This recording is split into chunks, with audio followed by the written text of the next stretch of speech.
Aren't you a little short for a stormtrooper?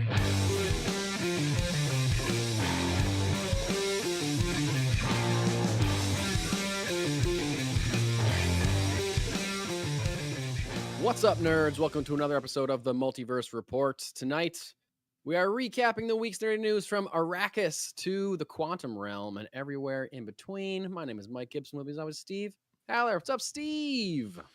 I don't really know, Mike. I really don't. You don't? Huh? No. You don't? No. Coming off a long weekend, back in the groove, back to reality. Yep. It's Yep. We're here. Yeah. Today, coming off a long weekend. To me, today wasn't back to reality. Today was the first day of my new reality of my son being home while I am also home during the day and having nothing else to do because school ended. We went straight to New York City after he got home from school on his last day. Then he had a camp that he went to all last week. Mm-hmm. So today is the first day that it's just like, wife's working. He's like, Dad, what are we doing today? I'm like, I know what I usually do during the day, but I don't know what I can do. We're going to do today. I guess we'll make some plans. Let's figure it out. I would like to let her a comic book, but I don't know what you're doing. Exactly. Yeah. I would like to work on that, but I cannot. Yeah. Because, we had a wonderful day. It was great. Oh, yeah. But it wasn't necessarily a productive day. Fair enough. This guy's point of view. That was, that was last week for us. This week he's at camp, so. Yeah. Actually, the next 3 weeks. Whoa. Yeah. Wow. Yeah, he's got more camps, but he's got like weeks off in between each one. Yeah, we ended up like back to back to back, and then I think a gap, and then one more or something like that. He's just doing the local Parks and Rec type one. Yeah. For a number of those. But any parents listening know how hard it is to get your kid into the cool summer camps. Yeah. So relatable content right here. For you non-parents, I'm sorry. Right. But for everybody, parents, non-parents alike, you should all be shopping at Funky Town Comics and Vinyl in Camillus, New York. You should. Because they're great. And they sponsor this podcast, which makes them even greater. Yeah. You think your local comic shop is cool? Do they sponsor a cool podcast? Take that into account. Next time you're thinking about going to Comic Zone, maybe you go to Funky Town instead. I'm just kidding. I love comic. I got nothing. I was going to say, no. They're fine. They're just not right around the corner and sponsor our podcast. So. Yeah, exactly. Exactly. You know who else? Hey, Comic Zone, you want to sponsor our podcast? You want to pony up? Then, hey. Dueling comic shops. Exactly. Yeah. No, capitalism, baby. Absolutely. Yeah. Now we've got the first appearance of Richard in the chat. So welcome aboard. Richard is here. Welcome, my friend. Normally in the chat is one Brian Rowlands. Who Brian in the chat happens to be librarian extraordinaire over at Solvay. Well, is he? He sure does. General manager of the whole. He manages the thing, right? I don't know what his title is. Yeah, I don't either. But library guru Brian Rowlands. Sure. Who next? You know what? I think his actual title is Library Guru. I think so. You nailed it. Not Library Goo, which would be very awkward. Not Library Goo. That's kind of a cool title. That's like it's a Queen song right like there. A Queen song. Yeah, exactly. I was trying to think of the art. I was like, it's a song by Queen. Library Goo. But Brian has coming up in a couple of weeks his Library Comic-Con for anyone local in Syracuse and has kids. That's right. Solvay Library is doing a Library Comic-Con on Monday night, the 21st, I believe. So feel free to check that out. It's going to be from 6 to 8 at Solvay Library. That's right. And it's possible that Steve and I will be there. There is a chance. I feel like I'll be there no matter what. I don't know whether I'll be there in which capacity. In what capacity? We'll be attending or we'll be vending. I don't know what we'll be vending. We'll just be promoting the podcast, I guess. Right. To parents and not kids. Right. Yeah. And also that day will be a friend of the pod, Matt Flint, present at that. He'll be there. Yep. Check that out. And I believe local artist James Wynn too. So cool. Awesome. Or local writer, but yeah. So yeah, keep your eye out for that.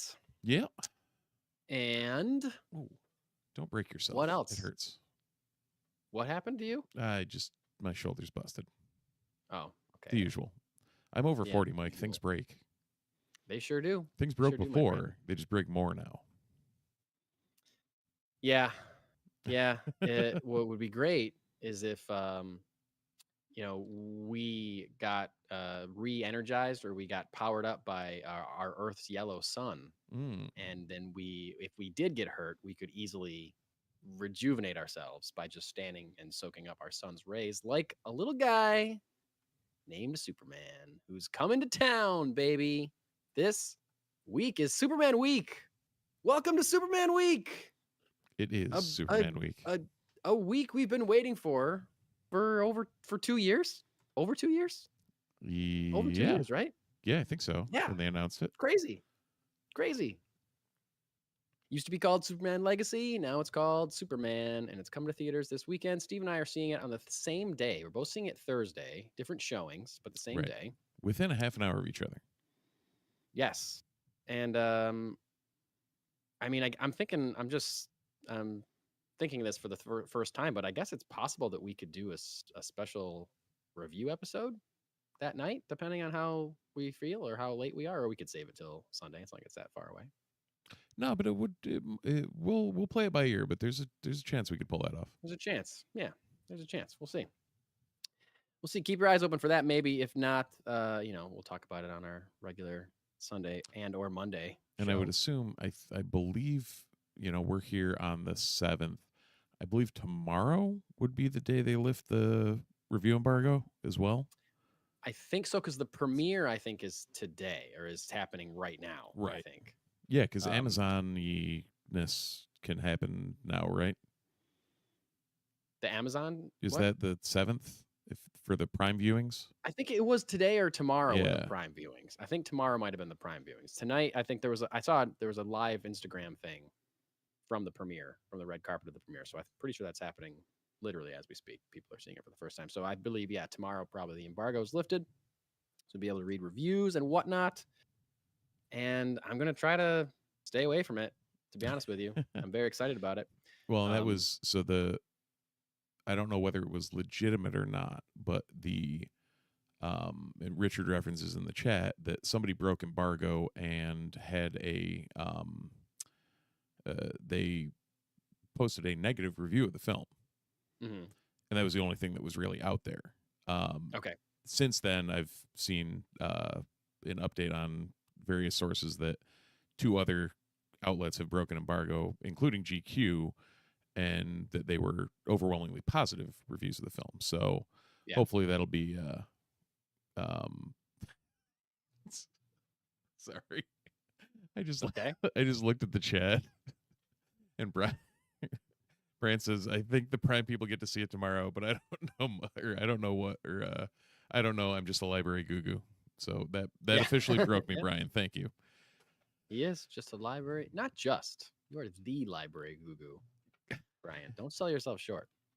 I called up the film on Superman on Letterboxd app the other day, and I don't know why. I just hit reviews just to see if there was anything out there at all. I didn't want to read too much, and I saw a couple with like 4-ish stars that said it's great. I didn't read much, and there was one that had like 1 star, but what I read seemed like it was just someone that doesn't like James Gunn as a filmmaker. So I was like, okay, well, maybe that's just not their taste or whatever, or it's personal for James Gunn. I don't know.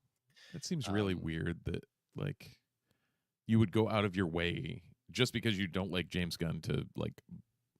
I mean, I guess it's the same thing as review bombing for all the other stupid things. Yeah, exactly. People do that all the time because there's people did it for Captain Marvel because it was about a woman, and I'm sure that there are still pockets of Snyderverse fans that are going to try to review bomb this movie. I'm sure of it.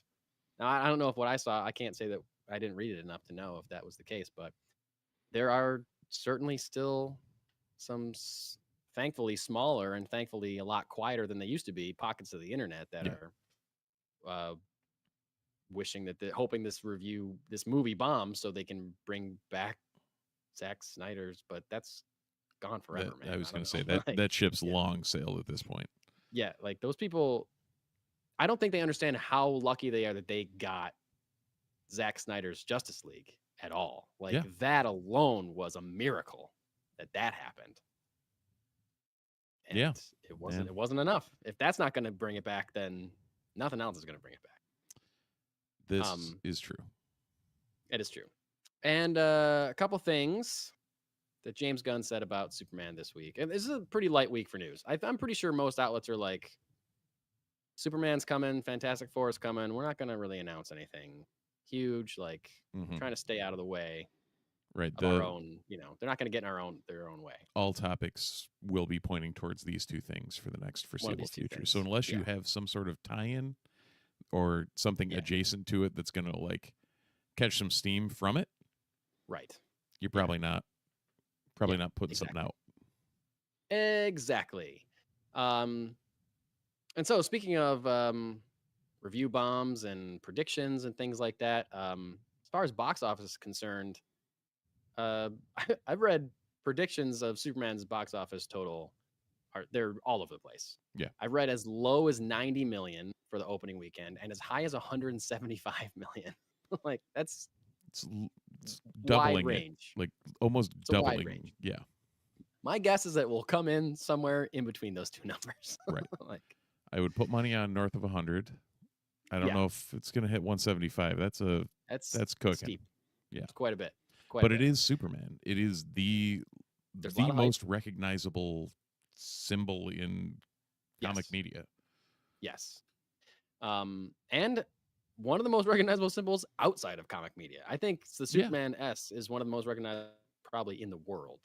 When it comes to like pop culture things. Yeah. And the other probably is the Batman logo. It's probably up there also. Right. Like, well, and that's you also with a Superman movie, you don't get a certain portion of the fan base.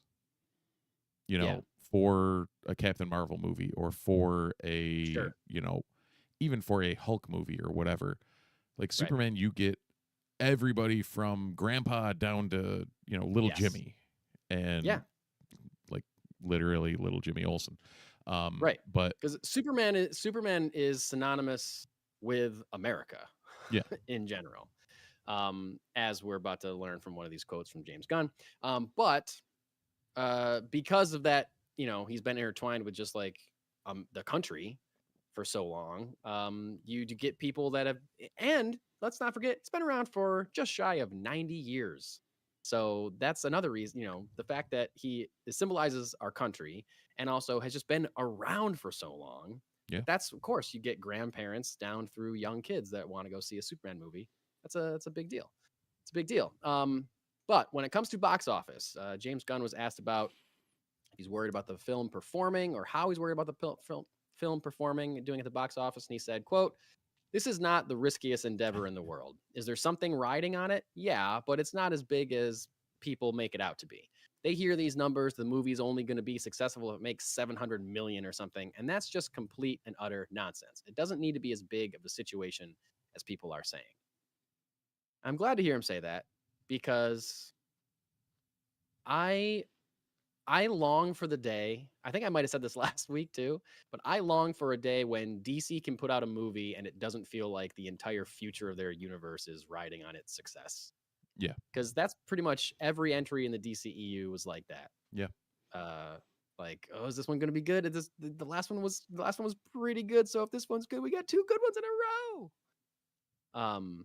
I long for that not to be the case. And like Marvel's been out of that for a long time. Well, Marvel's been out of that, but now they're into a different, when are they going to put a good movie out? And they did with Thunderbolts, but like, it's a very, very different feel. $175 million. Yeah, right. Exactly. Yeah. Didn't open to $175 million. Yeah. So, I'm, whether or not he really thinks that's true, like, is there something riding on it? Yeah. Yeah, dude, the whole future of your slate is riding on this. So like, whatever. But I can also see, like, I'm sure Warner Brothers is invested enough in James Gunn's that DC, his vision, like, I don't think this movie is going to bomb. But if this movie bombs, I don't think they're going to pull Supergirl from the schedule. I don't think they're going to shut down production on Lanterns. Like, they're invested enough to like let it have a little bit of ground. Like, as long as it makes a fair amount of money, and like, it may not even do Jurassic World Rebirth numbers, because that has made over $300 million in 5 days. It's just insane. It still boggles my mind every time.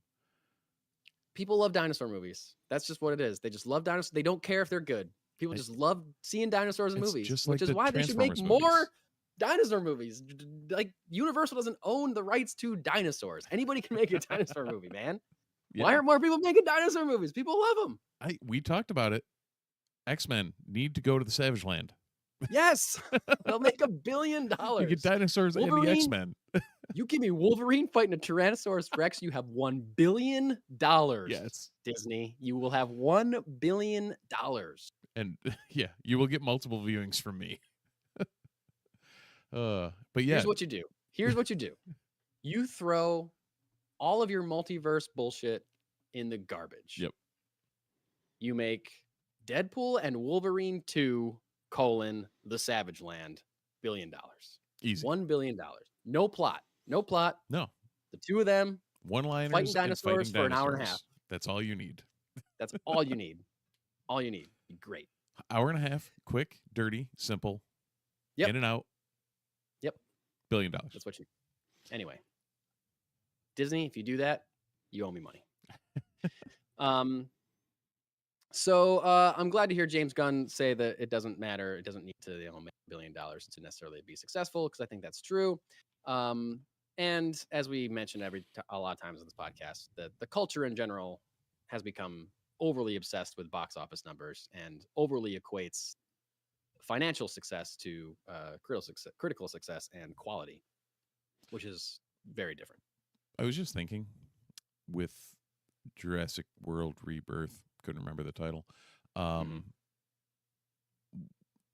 Do we have any reviews on it? Like, all I see is articles about the numbers. I've heard that it's pretty horrible. Crazy, or just like what's going on? Like, what are we doing here? Kind of stuff like that. Yeah. See, people like people appreciating the stripped down, like, whatever. But I've heard like the getting into it, like the logistics of them getting into the main thrust of the plot are insane, and you got to like let a lot of things go. And right. Yeah. I mean, I don't know. Yeah. And that grossing that much money officially puts Scarlett Johansson into the highest grossing lead actor position of all time. Of all time. Jurassic World. Highest grossing actor in Hollywood. Yeah. Which is crazy to think. I mean, it makes sense when you think of all the franchises that she's been in, especially this movie making as much money as it has, Jurassic Rebirth. But then, like, that means she's got more than Zoe Saldana, who is in literally the top 3 highest grossing movies of all time. Well, no, so it's as a lead actor. So I'd assume. Oh, there's a qualifier. Okay. So I wonder how much, like, Avengers, she probably qualifies, but like farther down the line, I don't know if in Endgame with that pure ensemble cast, if she would qualify as a lead actor. No, she would not. Right. She would not. But Johansson would. Right. Because she's a lead in all 4 Avengers movies, plus whatever other Marvel movies that she shows up in. She's right. And I said lead. Avengers, I meant Guardians, but you know what I mean. Oh yeah, I know what you meant. But even in Avengers, I don't know if Zoe Saldana would be considered a lead, because that's a huge ensemble. Right. And she's in it, but I don't know if she's considered a lead actor. Right. She's not, who knows? Iron Man, who Cap, knows how they do that, etc. Yeah. Oh, Richard apparently saw it. Oh boy. Ooh, Richard, let us know what you thought. I kind of want to see it. The exact words were, "It was terrible." Okay. And as Brian brings up, they're not even real dinosaurs. Yeah, that's my big problem with it. Dinosaurs are scary enough. I don't need mutated dinosaurs. Right. I just want dinosaurs. Stop mutating them. Then it's just a monster movie. It's not a dinosaur movie anymore. It's just monsters. And I'm fine with monster movie, but don't tell me it's a dinosaur movie and give me something else. Jurassic World. Yeah. Oh, Jesse's in the chat. Oh boy. Oh, what's up, Jesse? Last time he showed up, it was right as we were saying goodbye. Yeah, he actually So, showed up on time this time. good Nice timing, to see him. buddy. Yeah, more or less the reviews that I've heard said it's actually one of the it's one of the best sequels to Jurassic Park, although that is a very low bar. That's more or less what I've Yeah, we did kind of go over that, where they're all pretty Yeah. terrible. They're all pretty bad. Yeah. And Jurassic Park is one of the best movies Great. of all time. It's incredible. Yeah. I just watched it the other day. It's great. Oh, nice. Holds up. It's awesome. Perfect. Yep. Moving on, getting back into Superman. Something else that James Gunn said, I believe it was to GQ this week about Superman, and I'm all for him saying this, but I'm surprised that it was said. And he said the following: yes, talking about his movie, Superman, comes out this week. Yes, it's about politics, but on another level, it's about morality. Do you never kill no matter what, which is what Superman believes, or do you have some balance, as Lois believes? It's really about their relationship and the way different opinions on basic moral beliefs can tear two people apart. I mean, Superman is the story of America, an immigrant that came from other places and populated the country. But for me, it is mostly a story that says basic human kindness is a value and is something we have lost. Then, when asked if he was then asked if the movie would play differently or be received differently in red states versus blue states, and he said, yes, it plays differently, but it's about human kindness. And obviously, there will be jerks out there who are just not kind and will take it as offensive because it's about kindness. But screw them. Good on So him. I love all this. Yeah, good on him for throwing that out there. Like, I believe that. Yeah. But there's some studio executives that are like, you just alienated every conservative voter from seeing this movie. Again, I don't personally care about that.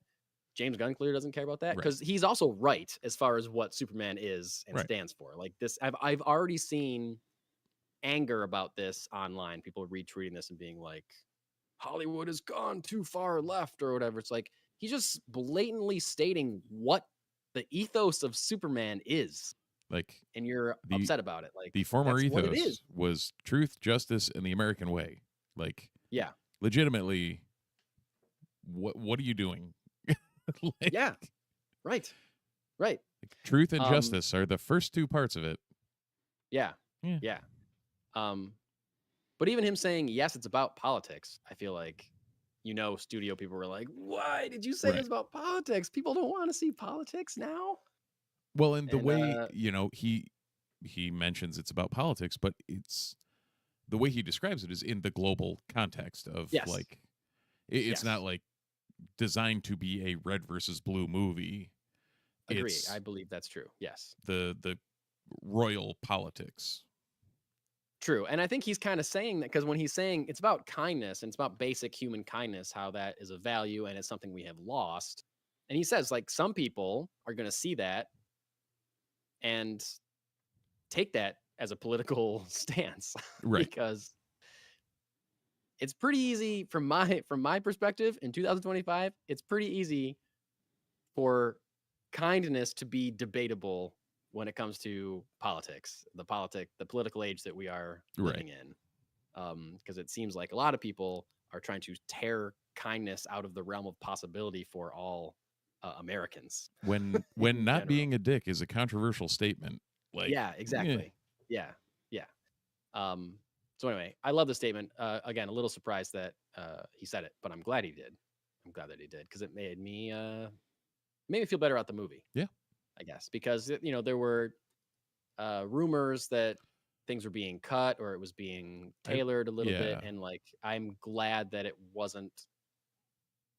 I'm glad that he's presenting this as a movie that stands for something. Yeah, and Superman needs to be a character that stands for something.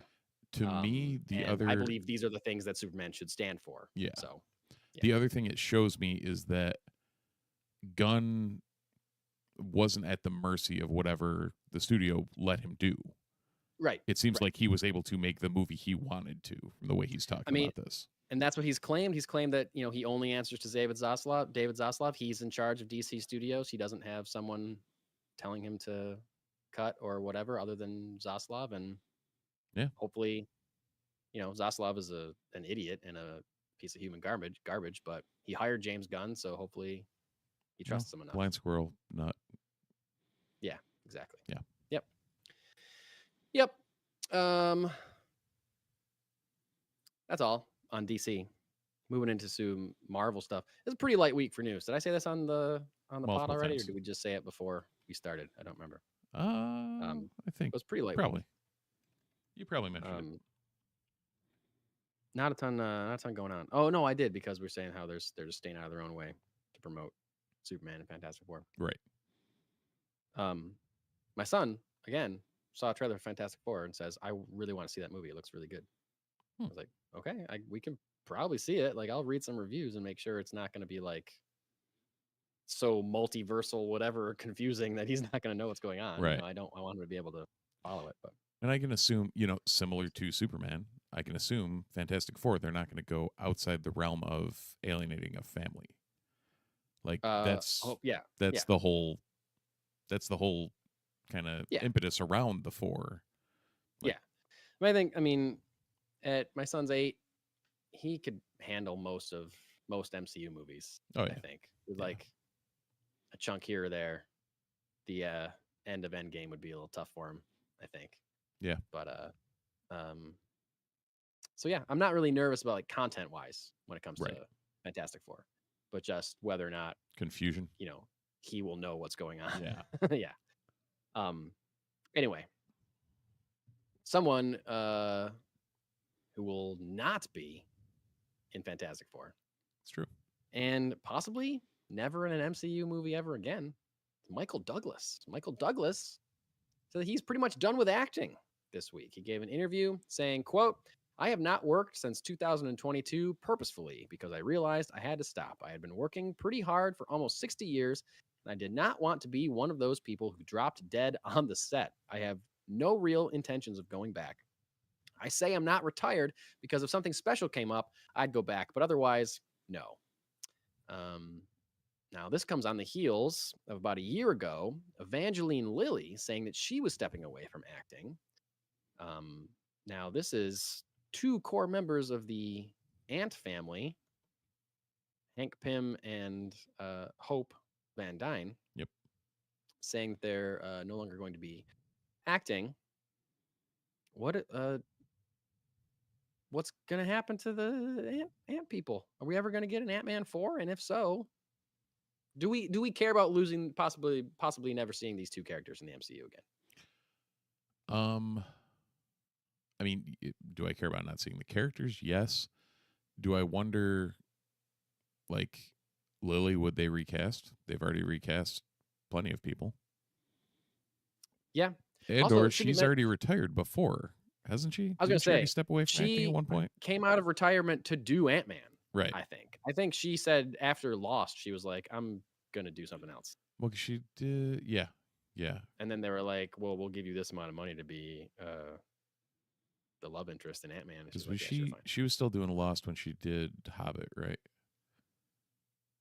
I don't remember if there was crossover there. I don't remember when Hobbits came out. Yeah, I can't remember. It was either before Lost ended or just after. I think. When did Lost end? Where's Matt when you need him? I don't remember. I don't know. I don't remember. But I think, Hope you could definitely recast. Hank, I mean, Michael Douglas is 80. If you want him around, recast it and see what happens. I would say that yes. I would say that I'd like to see these characters again, but I can't say that the MCU seemed too hot on either of these characters. I don't think they did either of the characters justice compared to what they could be based on the comics. I really agree. I mean, Hank Pym is such an important character in the comics, but the way they even introduced him was giving him a backseat to Scott Lang, which I understand. Yeah. But like Wasp is a super cool character, and I don't think they've really given her much to do, or they have 1,000 characters, so of course they can't highlight everybody. But And No, but I'm I was not I as was big a thinking about fan of the that. Ant-Man movies as some people are, so I don't know that I will really miss them. Yeah. If they make an Ant-Man 4, then they're not in it. That would be weird. But Yeah. I don't know. I don't So know. What did you say while I was talking over you? I don't know. I'm sure it was going to be good though. Okay, I bet it was great. I'm sorry. Eh, I'm over Okay. it. Okay. Yeah. No, it's both of those characters. Like they effectively took half of Hank and turned Tony into Tony plus Hank. Right. Yeah. So there goes that character for any further development. Right. But no, I was thinking. Oh, that's what I was going to say. Thinking about like Marvel's cast, yeah, there's a ton of characters out there, Mm. but what do they really like? What's left in the bank with any remote recognition Character-wise? besides the X-Men? Like we're kind of getting to that, like scraping Squirrel that Girl? tier, yeah. You know, And I'm not like saying that as a joke. I'm saying like Nico Squirrel Girl's popular. Minoru, like Squirrel Girl, Like yeah, you could bring in like the Runaways, right. but even Runaways are like they're not A-listers as far No, as you're like recognizable characters. C at best. Yeah. I You mean, know? I think they're already feeling. I think part of the reason that like Phase 4 and Phase 5 had like less interest is like they kind of built their universe around Tony Stark and Steve Rogers, and like then now they're gone. Yeah. You know. And I mean, I you could guess say if they- Hemsworth too, but but Yeah, he'll Thor still be 4 around. was bad. Thor And 4 was where's bad. he? It's not like he's shown up since then. We haven't seen him in anything else. Right. So I don't know. I mean, they're trying to give us Stephen Strange as like a replacement for Tony, and Yeah, I mean, it's not really working because he's a way different character. right, completely different Stop trying character. to make him Tony. I don't know. Like, do you?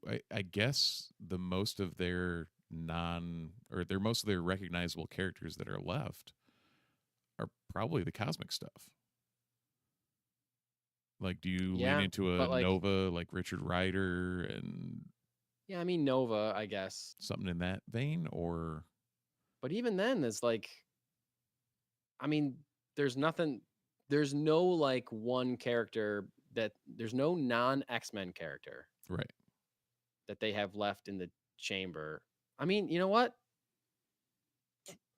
Blade, Right. if that's ever gonna happen. Ghost Rider, Yeah. he's up there, but there might be some stank on Ghost Rider from the Nicolas Cage movie still. Who knows? I don't know. Which is funny because, like, in Agents of S.H.I.E.L.D., the Robbie Reyes version was phenomenal. Like, Was great. Diego Luna Yeah, did really cool. awesome with that. Yeah, really cool. Or Gabriel Diego Luna. Luna. Gabriel Luna. Yeah. Not Diego Luna. Yeah. Sorry, Cassian was not in it, but Yeah. So yeah, I don't know. Jess I is don't know. calling for a full reboot. Of the MCU, I know. That would be interesting, right? Yeah. And yes, I did understand your no cap reference was not no Captain America. right, yeah. You know, reboot it strictly with Moon Girl and Devil Dinosaur. Straight into it. I am pretty shocked that Moon, either boy or girl, whatever incarnation of that character, plus Devil Dinosaur hasn't been in. I mean, there was a cartoon. There was a Moon Girl and Devil Dinosaur cartoon that I watched a couple episodes of that was pretty good. But like, I don't like we're just saying dinosaurs. People love dinosaurs. Right. Give me Moon Girl and Devil Dinosaur in a movie. I don't know. It'd be cool. That'd be cool. I'd watch that. Yeah. I still haven't watched Ironheart. Did you finish Ironheart? I haven't watched the last 3. Okay. I just keep forgetting about it. It's Yeah. not I really want to watch it. Right, because I the just keep first 3 forgetting. were pretty solid. Like, Yeah. Okay. they made me Great. want to watch the last 3, and I just haven't gotten there. Damn it. I have to. Maybe I'll start. Let's speed through the rest of this and wrap it up so I can watch Ironheart. Just kidding. That'd be cool. Oh, you know what I have been watching though? The reason I haven't been watching Ironheart, I'm watching Sergio Leone's Dollars trilogy for the first time. Oh, Fistful okay. of Dollars, Few Dollars More, and Good, Bad, and the Ugly. Yep. I've seen part of Good, Bad, and the Ugly. Yep. But I'm like towards the end. I watched almost all of For a Few Dollars More last night. It was great. Yeah. Really See, good. I've never I've seen Fistful of Dollars and Good, the Bad, and the Ugly, but I've never seen Oh, Few Dollars More. it's really good too. Yeah, It was nice. really good. Like I was surprised at how much I liked Fistful of Dollars. Yeah, And then this is like, oh, okay. Like this is more like formed, and Yeah. you could. It's like a perfect sequel. There's like more happening, but it's like clearer. Like they know what they're doing. It's like really, really good. Side note, I feel like, yeah. Go ahead. did you know that Marvel owns the rights to Rocco's Modern Life? No. How do they have the rights to I don't Rocko's know. Modern Life? I will dig more into this, but per Wikipedia, they were. It might just be the comics rights or something along those lines, but Yeah. I Wow. remember that show very fondly. Me too. It was very strange. It Very was. strange, subversive show. Yep. All right. So no more Hank Pym. Maybe no more Hope Van Dyne. But like again, like I mean, Daniel Day-Lewis How- retires from acting after every movie he does. yeah, it's true. But do you even think they would make a fourth Ant-Man movie? Like the third one like bombed and was not very good. Right. Like what would they even do with a fourth Ant-Man movie anyway? I don't know. I mean, maybe see, know. my solution is always it's our solution as always. Go smaller. Make something good. And I guess Yeah. with Ant-Man you actually can go smaller. You should. But Good pun. well, no, you got to go Unintentional. bigger because the quantum realm was too small.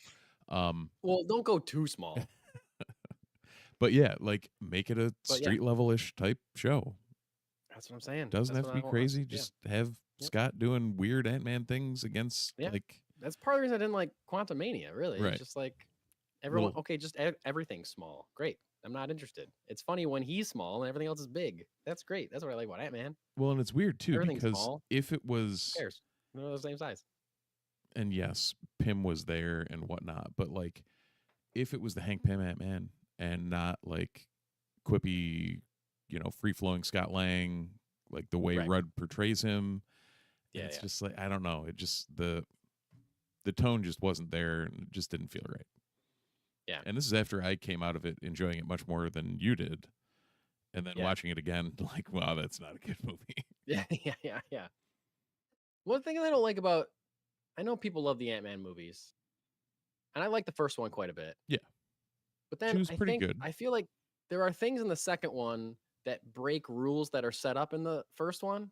Where like in the first one, Hank is like, I can't put on the suit again. I've worn it too much. If I put on a suit again, Right. I'll lose my mind. And then by the end of the second one, he's wearing the suit and going to get his wife. Yep. And then it's like, oh no, you can't. You have to have a suit on to shrink. But then also in the second one, Michael Pena is running around or driving around in a van that just gets shrunk, and like he doesn't get crushed by the van. He just also gets shrunk. So I guess you don't have to have a suit to shrink anymore. Like I guess just throw that out the window. And then in the third one, they make a big deal. Oh, gotta save Janet from the quantum realm because she's been trapped there. And the second one makes it seem like she's been like, living like in the jungle, surviving. And then in Yeah. the third one, it's like, oh, they have restaurants and cars and like it's a whole civilization. What was she? What? Oh, I guess it was fine down there. Right. Like, did you Everything have was the restaurant? okay. I Cool. was like, okay, like every movie just kind of like contradicts the previous movie. I'm just like, what are we doing here? What are we doing here, Mark? So here's a quiz for you, per Jesse. Just found this information out. Do you know what the best-selling graphic novel every single year is? Like it's always the same one. I guess it has been for the last couple by the way he phrased it. It is Eisner and Harvey Award winning. It was published originally from 1994 to 2001. Nope, 2004. Sorry, 1991 to 2004. 1991 to 2004. Yep. That's a long stretch. Those the original issues were published, Yep. Somewhat and now picked it's up, the highest selling graphic novel. and apparently by far like beats Marvel and DC combined. I was gonna say it can't be a Marvel and DC book. Written by Jeff Smith. Oh, Bone? Yep. Really? Wow. I've never read Bone. I hear it's great. I haven't either. Did Yeah. you? Was it you that said they hadn't? I should buy a copy of it Yeah, there you and go. let it be the highest, contribute to its, whatever many years. It wasn't you because we went and saw Spiegelman. That hadn't read Mouse. I can't remember who I was talking to. Oh no, I have Mouse. Yeah, I was Mouse like, is I will excellent. here, take my copy. Go No, read this. I thought it was. I thought you were going to say Mouse until you said the years. I was like, oh no, Mouse is before Right. that. So I had no idea. Interesting. Yeah, there was somebody I know that definitely Oh. should have read Mouse that I can't remember who it was hadn't. I was like, Hmm. we're not at my house. I can't physically just hand the book to I you. can't give this to you. Yeah. Jesse, that might have been actually who I was talking to. Oh really? So, Oh, Jesse, you got to read Mouse. Speaking of other pseudo Marvel news, apparently Spider-Man Brand New Day is about to start shooting. New report indicated this week that Brand New Day is going to be filming in Glasgow, Scotland, the end of July. Notices of streets needing to be closed down between July 28th and August 13th. So spending a couple weeks in Glasgow shooting Spider-Man Brand New Day. Now, this is a pretty much of a nothing story other than the fact that the movie is up and running still. Hoping to get some more firm casting and or plot details right. regarding And that villain. we'll probably have some more leaks or at least some set photos or something that'll confirm a couple of things here and there. Yeah. And as The soon only as things that that are happens, they'll put something out and say, "Oh yeah, this is what we meant to tell you all along." Right. Because it's like they've confirmed Tom Holland, Zendaya, Jason or whatever. Jacob Batalon. Jacob Batalon, not Jason Batalon. Sadie Sink in whatever mystery role she's playing, and Punisher, right? Bernthal. Yeah. Bernthal. Yeah. Those are the only confirmed roles that I know of. Yeah, I don't think I can't think of anybody else. I mean, Nicole Kidman has been rumored as a villain, yeah. but we don't know. Ruffalo has been rumored as Hulk, but who knows? Who knows? Now, it's just 2 weeks in Glasgow, and Glasgow's like a big city, has city parts. I think dumb Americans think of Glasgow as like old rustic streets of cobblestone and stuff like that. And there's plenty of that in Glasgow, but there's plenty of that. Yeah, but also they filmed the Batman in Glasgow. Yeah, and that's the city. Yeah, but part of me, and this could be this could be for just like an opening sequence. This could be like a villainous layer, but can this please take place in New York City?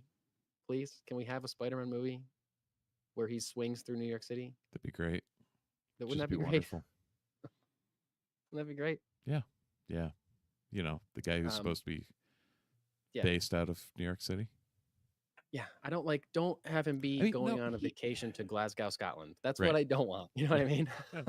There's too many trips in these new Spider-Man movies. Just take the last 30 seconds of No Way Home and stretch that out into a 2-hour movie. That's what I want you to do. Please. There you go. Yeah, we Oh, things that were shot in Glasgow. Trainspotting. Great movie. Sure. But fits seeing it's set in Glasgow. Makes perfect sense. Yeah, go figure. World War Z, Indiana Jones 5. Oh, cool. Fast and the Furious 6. The Flash. Batgirl, for better or worse. A bunch of Fast and Furious things. It's definitely a place where a number of movies and a number of modern movies have been shot. So yeah, cool. Still, it's still unrecognizable enough, I think, to Western audiences that we just think, oh, this looks like a cool city, but not just But if it not keeps like going when they shoot something in New York where you're like, oh yeah, or 10 years from now or whatever, we'll be like, oh, it's the same train station where Batman beat up that guy or whatever. Yep. Yeah, we'll start recognizing.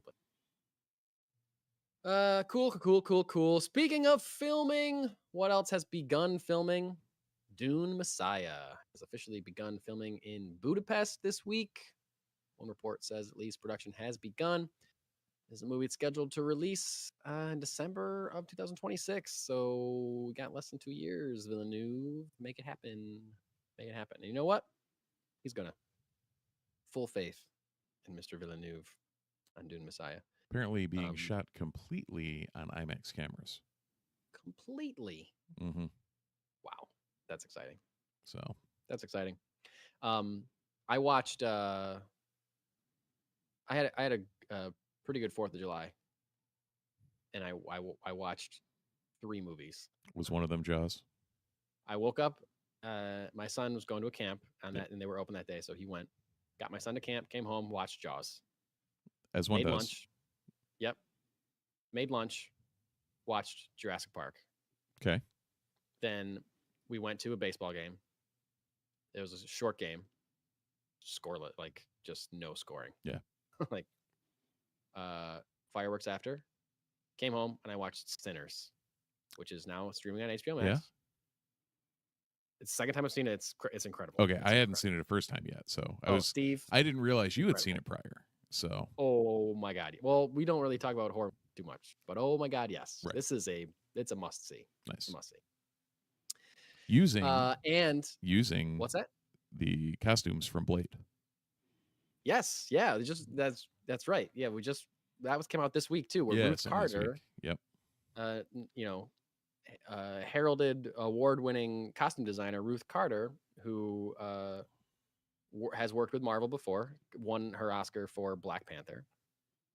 Apparently was working on Blade, and apparently at one point the version of Blade that was close enough to shooting to have costumes designed for it was going to take place in the 1930s. Part of it was going to take place in the 1930s, which would be cool. That would be great. That'd be really cool. Because let's expand on Blade being part vampire. Right. Is he immortal? He'll be around forever? Right. Have him? Sure. Yes. But that version of the movie is one of the ones that got canceled, and Sinners needed to dress people as if they were from that same time period. So Sinners ended up wearing a bunch of costumes that were originally designed for Blade. Pretty cool. There you go. But anyway, I bring it up because I don't often catch this, because a lot of times movies do it really well where they switch from the aspect ratio, and you can it opens up to a full screen for the IMAX shots that are filmed in IMAX. Okay.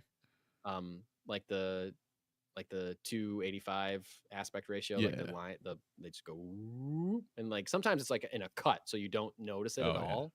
But there's this one scene. I'm not gonna say what's happening because it's amazing, but there's scenes where a group of people are getting ready to come through a door and confront another group of people, and it's a very tense moment. Yeah. And right when they start bursting through the doors, they went, and I just got whoa! I got super pumped up when I That's saw awesome. it. I was like, "Whoa, it's great!"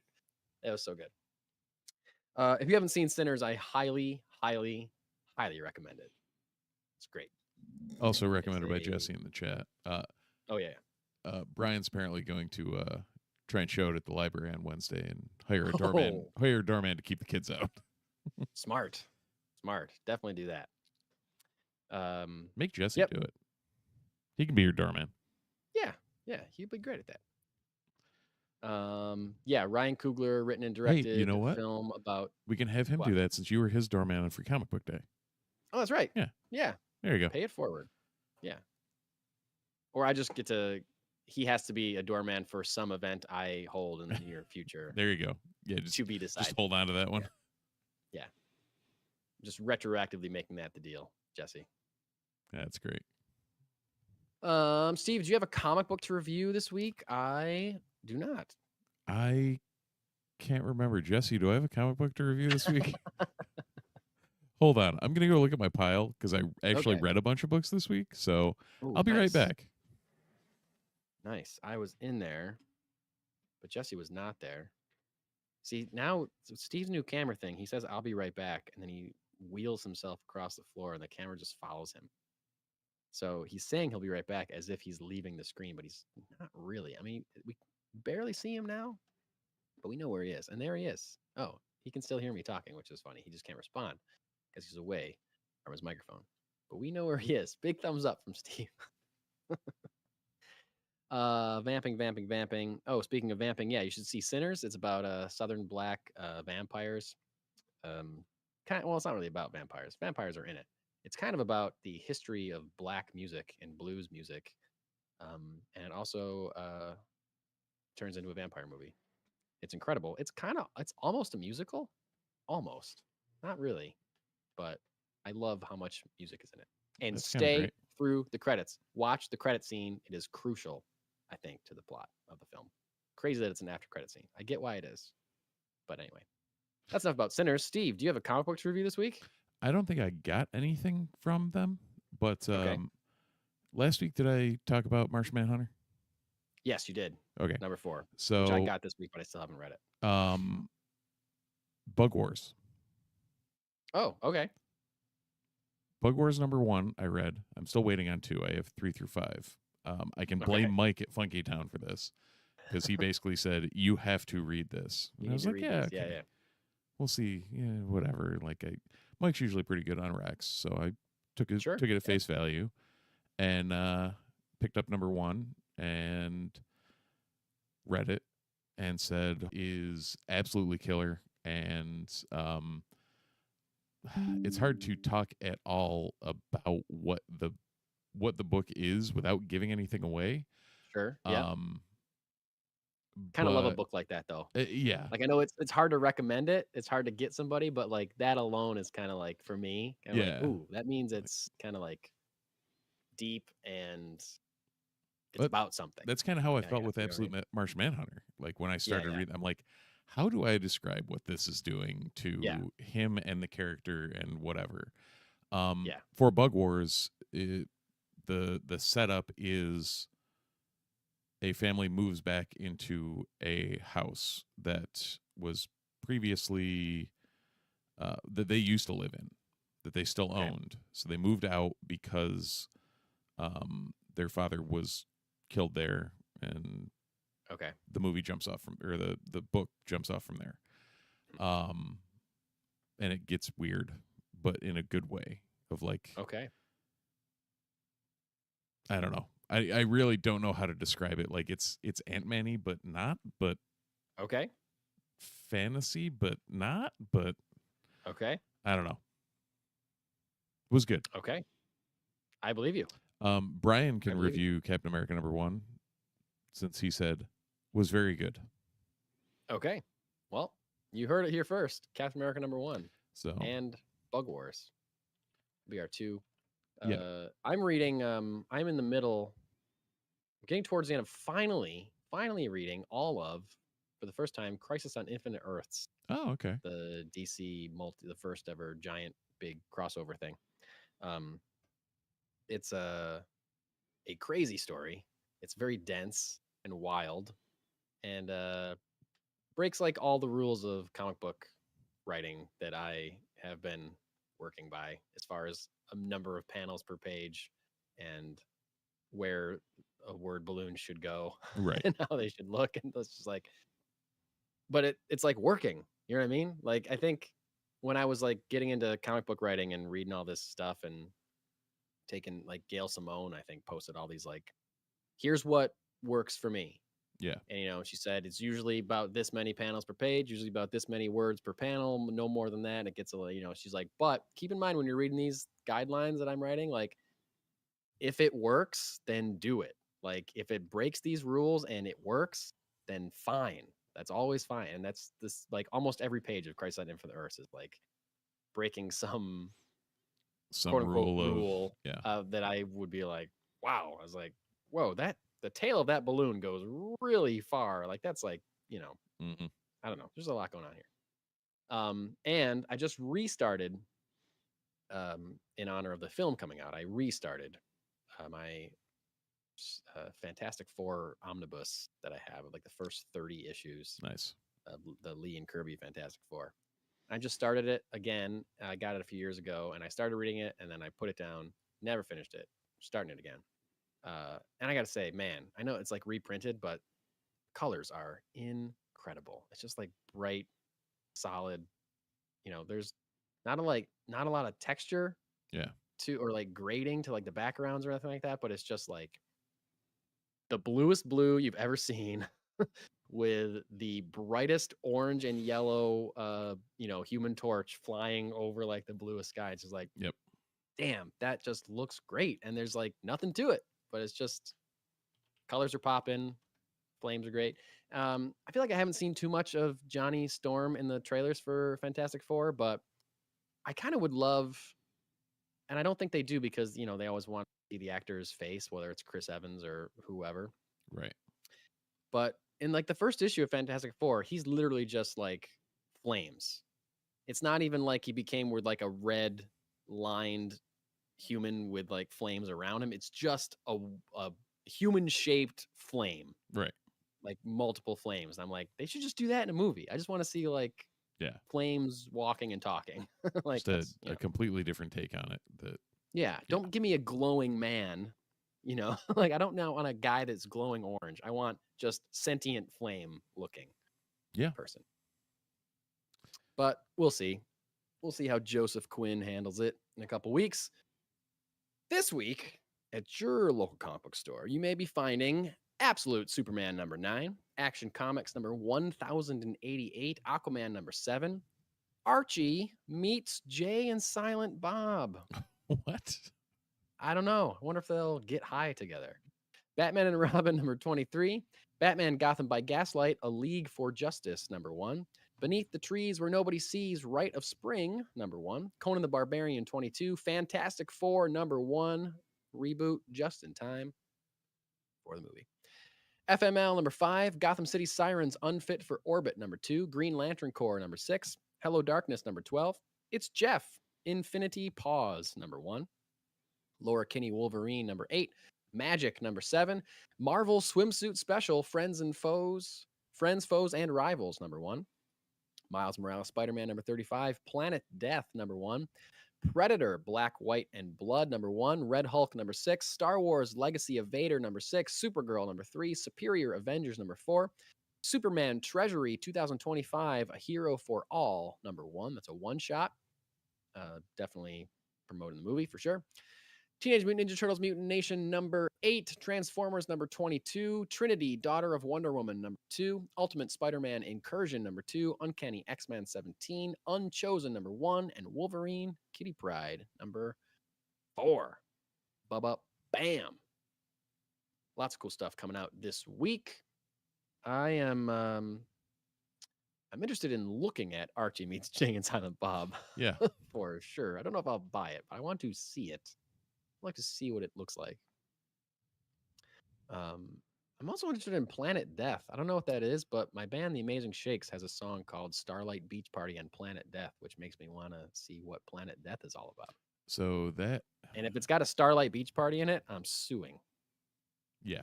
The... Oh, God. Jesse, we were talking about this at the shop. Bad idea. They it's their next launch. Okay. What is it? Centers on a lone survivor and an invasion force sent to destroy an alien weapon on a hostile planet. After his battalion is decimated, he continues on alone to try and finish their mission. Okay. Sounds good. So, yeah, that's gonna be who the hell is writing it? Derek Kolstad, Robert Venditti, and Tomas Giorelli. Cool. Jesse does confirm that it is the best paper quality he's seen on a book. Wow. That's saying something. That guy's seen a lot of books, that Jesse. That Jesse guy?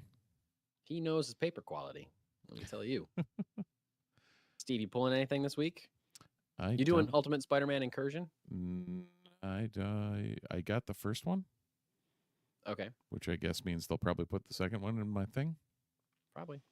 So it's probably that and Transformers still.